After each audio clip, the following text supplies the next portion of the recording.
was a small town nestled between rolling hills and a sparkling lake. It was the kind of town where everyone knew your name and the local bakery always smelled like fresh bread. But this idyllic scene hid a terrifying secret. No one in this town was alive. I know it sounds like the plot of a horror movie, but let me explain. It all started when I was researching an article about unusual towns for a travel magazine. That's when I came across this place. The locals called it Silent Hill, though its official name was Applewood. And from the moment I stepped foot into this town, I felt a strange pull, a mix of curiosity and dread. The town itself looked like any other scenic neighborhood. There were tree-lined streets, well-maintained gardens, and houses with welcoming porches. But as I started talking to the residents, or at least the people who appeared to be residents, I noticed something unsettling. They all seemed eerily similar in their mannerisms, like they were following some kind of a script. Take Mrs. Periwinkle, for example. I was walking down the street when I saw her tending to her petunias. I asked her how long she'd lived in Silent Hill, and she turned to me with a perfectly polite smile and said, "Oh, I've been here all my life. Do you need to know something specific about the town?" I could have sworn she was reading my questions off of a teleprompter. And then there was Mr. Hemlock, the supposed owner of the local gas station. I pulled up outside to fill my car up, and he came out from behind the counter. He had this robotic way of moving, like his joints were made of metal. When I asked him about the town's history, he gave me a canned response that sounded like he'd rehearsed it 1,000 times. But it wasn't just their robotic movements that bothered me. It was also what they said, or rather didn't say. Whenever I tried to steer the conversation towards something deeper, towards what really made Silent Hills,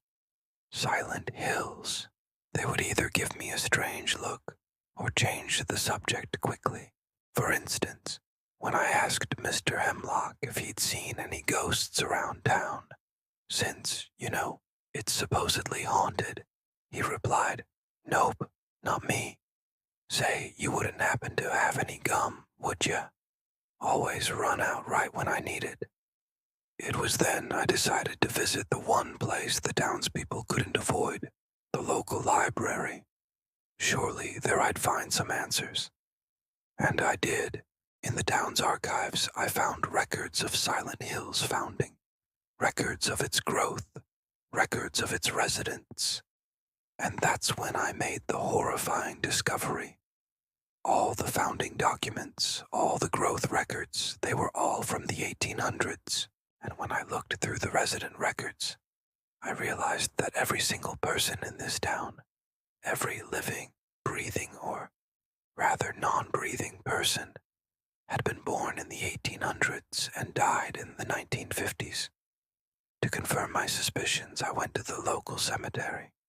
And sure enough, all the graves were from the 1800s and early 1900s.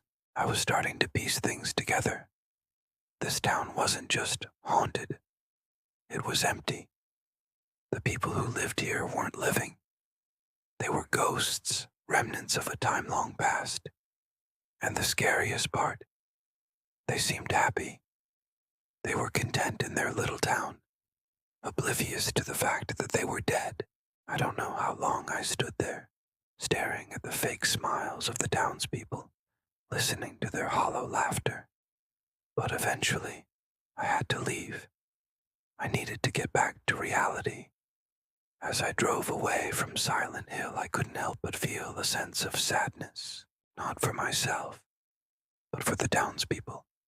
To be trapped in a world that no longer existed, to be forever stuck in the past, must be a terrible fate.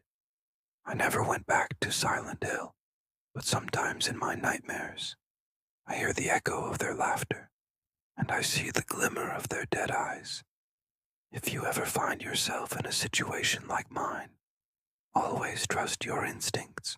If a town seems too quiet, If its residents seem too perfect, it's probably because they are perfect. Thank you for watching. And remember, stay curious, stay open-minded, and most importantly, stay alive.